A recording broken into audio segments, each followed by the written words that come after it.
Salom hammaga. Bugun sizlarga navbatdagi o'lchamlari 20 metrga 30 metr bo'lgan ikki ro'zg'or uchun mo'ljallangan loyihamizni obzorini taqdim qilamiz. Do'stlar, loyihamiz rivoji uchun YouTube algoritm bo'yicha video ostida like qoldirsangiz, kommentariyalarda aktiv bo'lsangiz va kanalimizga obuna bo'lib, qo'ng'iroqcha tugmachasini bosib qo'ysangiz, bu loyihamizga ijobiy ta'sir ko'rsatib, kontentimiz yanada o'sishiga yordam beradi. Iloji bo'lsa, Telegram kanalimizga ham obuna bo'lib qo'ying, chunki Telegram kanalimizda yangi loyihalarimizni juda tez havolalarini tashlab boramiz. Endi esa loyihamizga qaytsak. Bir boshdan boshlaymiz, ya'ni podushka qismimizni. Podushkamizning umumiy hajmi 41,7 metr kubni tashkil qiladi. Ketadigan armaturalarimiz hisobi esa ekranda ko'rsatib borilmoqda. Podushkamizdan so'ng esa fundament qismimiz. Umumiy hajmi 75,4 metr kubni tashkil qiladi va umumiy uzunligi 193 metrdan iborat.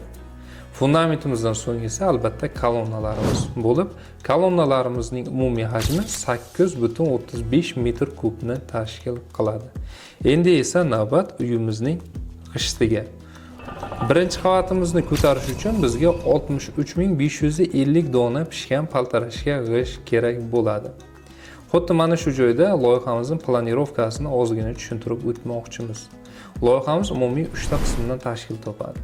Birinchi korpusimiz ko'cha tomonda qoldirilgan bo'lib, o'z ichiga ikkita yotoqxona, bitta oshxona, kattagina hol va bitta mehmonxonani oladi. O'ng tomonimizda esa kattagina naves qismi va navesimizning to'g'rida esa yozgi oshxona, yozgi oshxonaning yon tarafida esa ikkita yotoqxona va o'rtada hol joylashtirilgan bo'lib, eng oxirida esa umumiy hojatxonamiz qoldirib ketilgan. Endi esa mana shu xonalarimizni vizual ko'rinishini ham tushuntirib o'tamiz. Asosiy korpusimizga tashqaridan kirish eshiklari ikkita. Darvozaxondan kirganimizda chap tarafda oshxona qismi qoldirib ketilgan.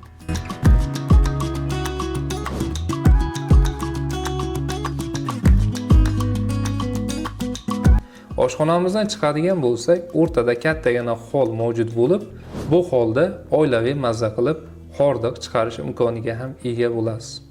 Holimizning to'g'rida esa mehmonxona qismimiz qoldirib ketilgan.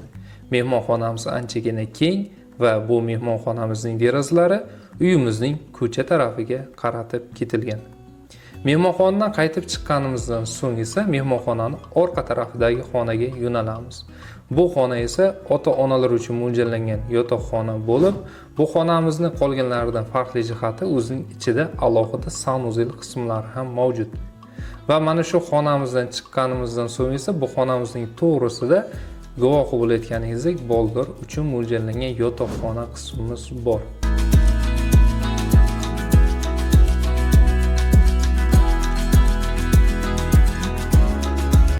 Va bolalar yotoqxonasi va ota-onalar yotoqxonasining o'rtasida esa umumiy sanuzelimiz qoldirib ketilgan. Endi esa ikkinchi korpusimizga o'tamiz.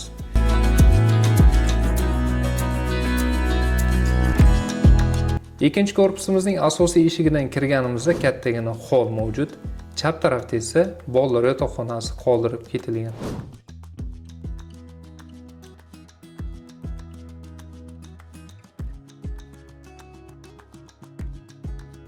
O'ng tomonda esa ota-onalar uchun mo'ljallangan yotoqxona bo'lib, bu yotoqxonaning ichida o'zining umumiy sanuzeli mavjud.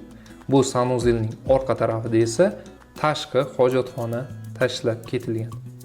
Endi esa yana konstruksiyamizga qaytamiz. G'ishtlarimiz quyilgandan so'ng ustidan seysma poyasimizni tushiramiz. Seysma poyasimizning umumiy hajmi 16 metr kub, uzunligi esa 195 metrni tashkil qiladi. Regellarimizning umumiy hajmi 9,5 metr kub, uzunligi esa 60 metrdan iborat.